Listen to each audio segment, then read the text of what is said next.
기쁜 찬송하며 주의 은혜로 주를 따라가네 주만 따르네.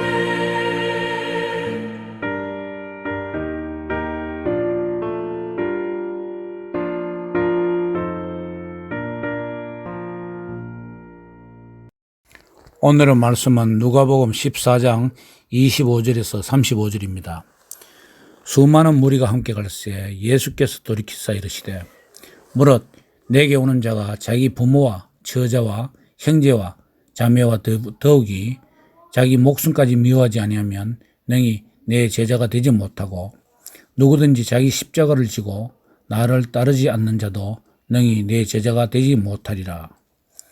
너희 중에 누가 망대를 세우자 할진대 자기의 가진 것이 준공하기까지에 족할는지 먼저 앉아 그 비용을 계산하지 아니하겠느냐.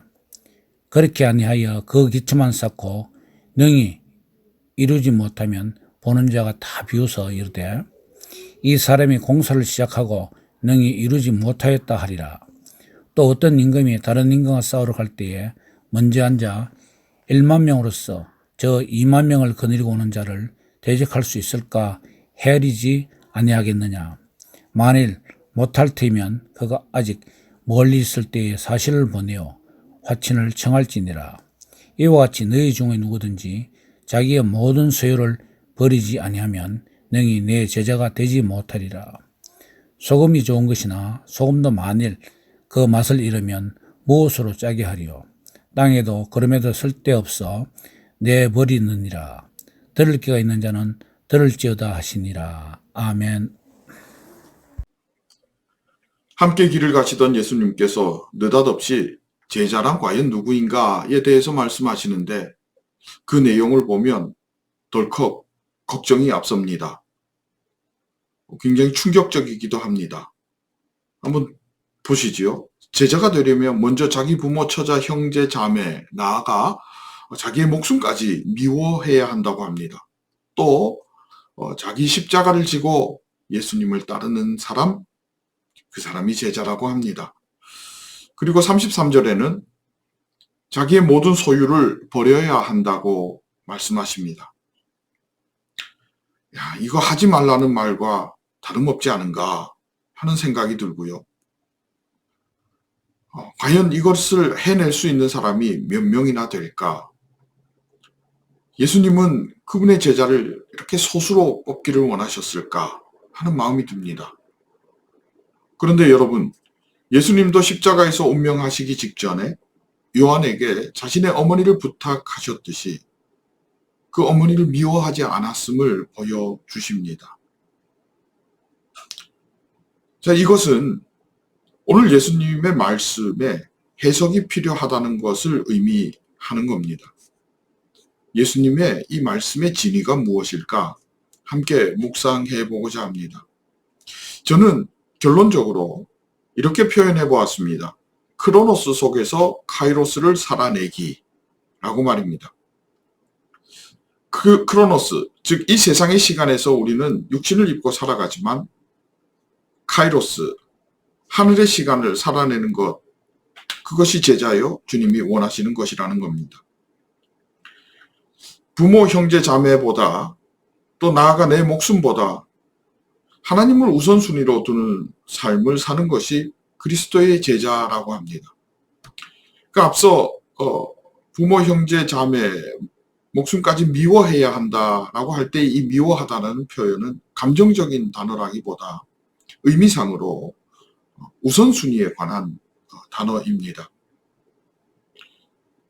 예수님을 최우선순위에 두는 삶을 사는 것이 제자라고 하는 것입니다.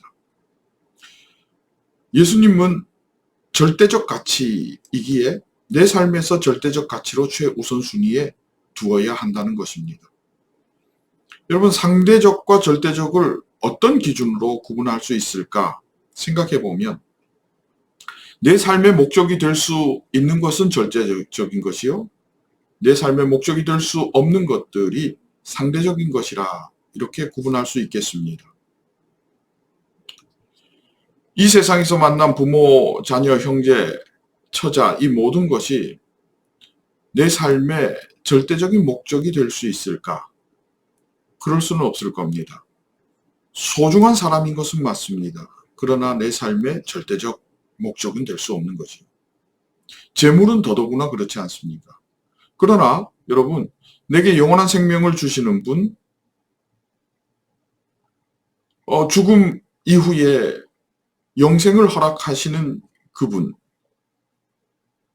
내게 부활의 소망을 주신 그분, 예수 그리스도, 그분은 내 삶의 목적이 될 수 있고 그러기에 그분은 절대적 가치가 될 수 있는 것입니다.